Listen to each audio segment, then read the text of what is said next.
Chapter 1. Death of the Author. For a long time, I couldn't decide how to begin these memoirs. Should I start at the beginning of my life or at the very end?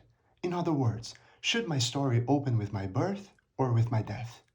Most people, of course, begin with birth. That's the usual and expected way. But two thoughts led me to take a different path. First, I'm not really a living writer looking back on the past. I'm a dead man who has chosen to write, someone who has risen from the grave not to rest, but to speak.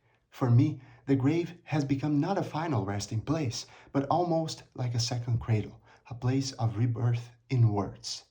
Second, by reversing the usual order, my story will, I hope, have a touch of elegance and feel a bit more modern. So, let us begin. I died at exactly 2 o'clock in the afternoon, on a rainy Friday in August 1869. It happened in my beloved home, a grand mansion in the Catumbi district of the city. I was 64 years old, still in good health, strong, wealthy, and very much a bachelor.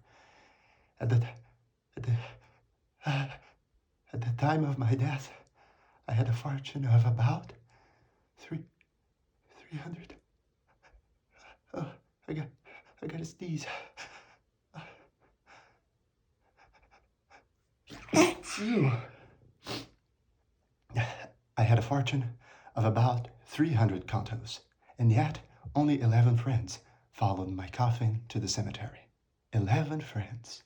No more, no less. There were no invitations sent out for my funeral, and there were no public notices or obituaries.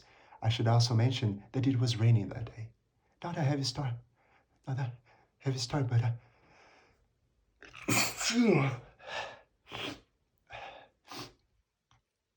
not a heavy storm, but a fine, constant drizzle, the kind of rain that seems almost endless. It was so steady and so sad that one of those faithful few, moved by the scene, included these words in the speech he gave at my graveside. Gentlemen, even nature itself mourns today, weeping at the loss.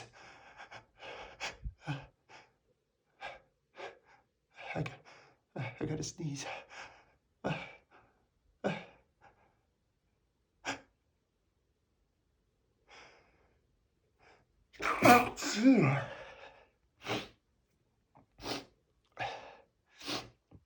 Weeping at the loss of one of the greatest men ever to grace humanity with his presence. These dark clouds covering the sky, these drops falling endlessly from above, they are nature's tears, a black veil of mourning cast over the blue heavens. This grief, raw and terrible. I gotta sneeze.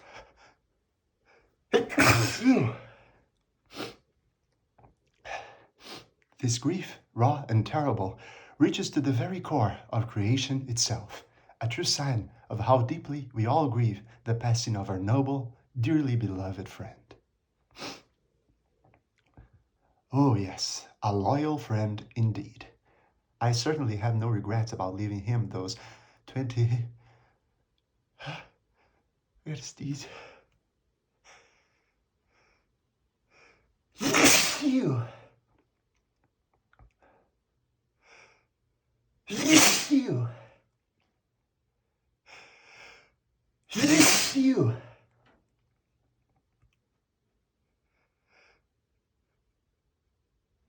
You.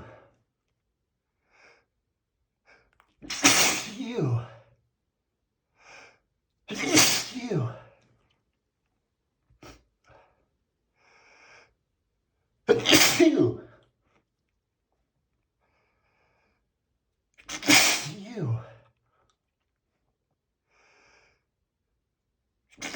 You.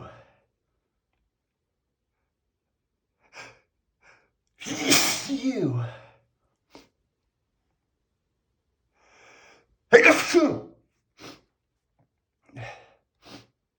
20 government bonds in my will.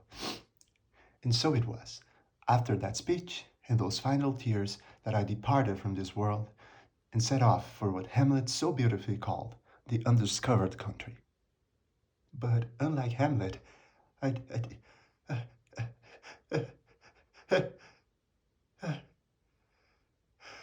Yes, you!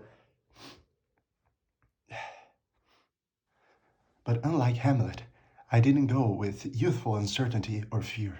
No, I went calmly, as someone tired and ready to return home after a long evening at the theater. A bit slow, a bit unsteady, and perhaps even a little grumpy. Around 9 or 10 people came to say, I gotta sneeze. You! You!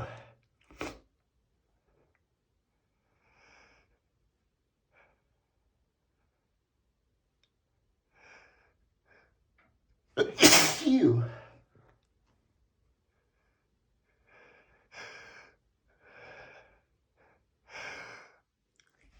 You! You!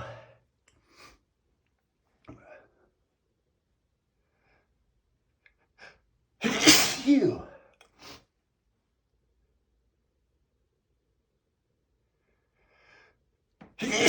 You! You!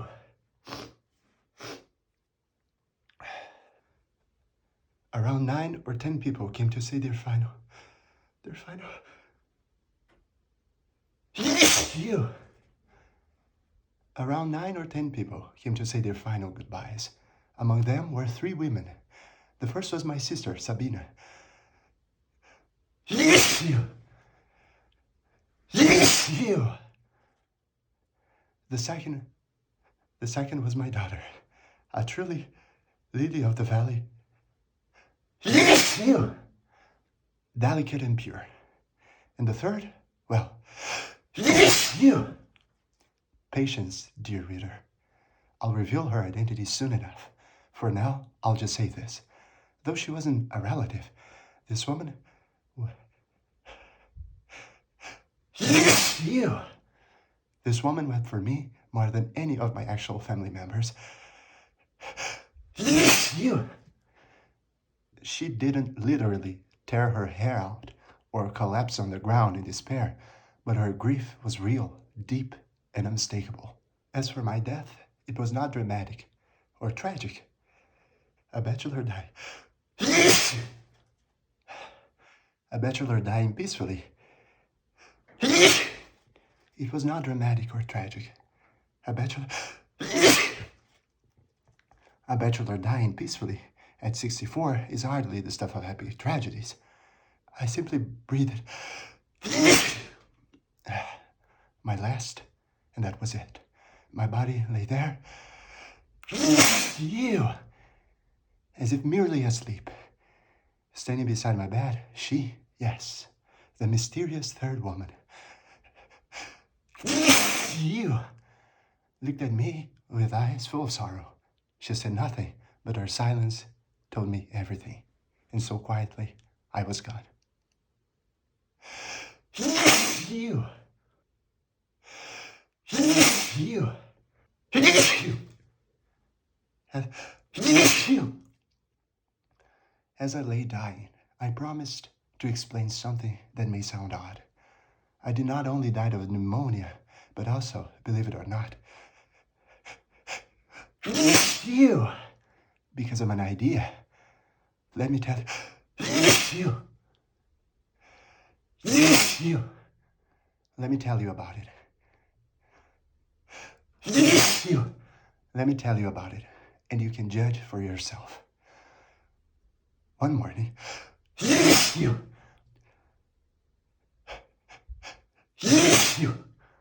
While I was strolling through my garden, an idea leaped onto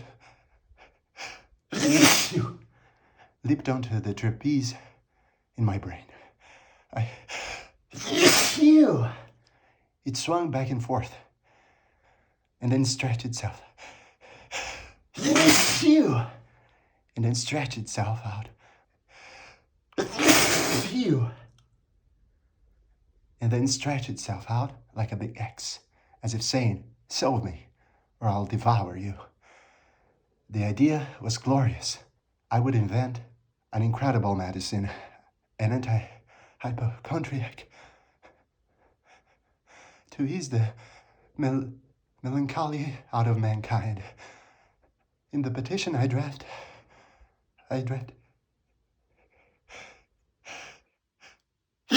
you.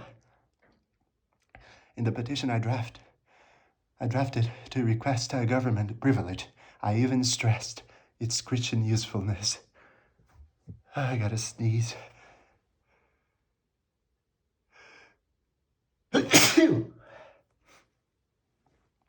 I won't lie. I also imagined the prophets. You. But now that I'm writing for the others, you.